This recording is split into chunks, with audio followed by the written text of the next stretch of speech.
মূলত এখন তো এনার্জির যেটা তেল গ্যাসের যে সমস্যা এটা নিয়ে আলোচনা হয়েছে এবং যুক্তরাষ্ট্র থেকে এলএনজি ইম্পোর্ট করার ব্যাপারে লং টার্ম আমরা কী করতে পারি এটা একটা বিষয়। আর ইতিমধ্যে যুক্তরাষ্ট্র ইন্ডিয়াকে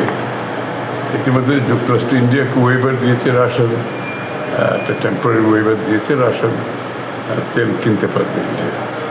আমরাও চাইছি, বলছি আমাদের ওয়াই নট বাংলাদেশকে ওয়েভার দাও, আমরা তো আমাদের ইকোনমির জন্য একটা বিগ সাপোর্ট হবে এটা।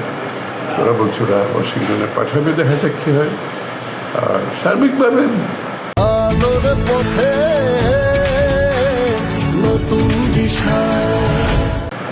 যুক্তরাষ্ট্র এবং বাংলাদেশের বিনিয়োগ, ট্রেড, সব কিছু এবং নিয়ে আলোচনা হয়েছে এবং আরও অন্যান্য ক্যাপাসিটি বিল্ডিংয়ের ব্যাপারে সরকারি সংস্থা সেটাও আলোচনা হয়েছে। বাণিজ্য চুক্তি তো দুটো দেশের মধ্যে চুক্তি, এটারই তো আর এখন আমাদের পক্ষে খুব কিছু বলা সম্ভব না। বাট ওইটাকে আমরা কীভাবে ম্যাক্সিমাম বাংলাদেশের স্বার্থে ব্যবহার করতে পারি সেটাই হচ্ছে এখন বড় বিষয়। আমরা যুদ্ধ ক্ষণস্থায়ী হলে কী হবে, মধ্যস্থায়ী হলে মানে মাঝামাঝি জায়গায় গেলে কী হবে, দীর্ঘস্থায়ী, এগুলো তো আমরা আমাদের বিবেচনায় আছে, আমরা এগুলোর জন্য আমরা কাজ করছি।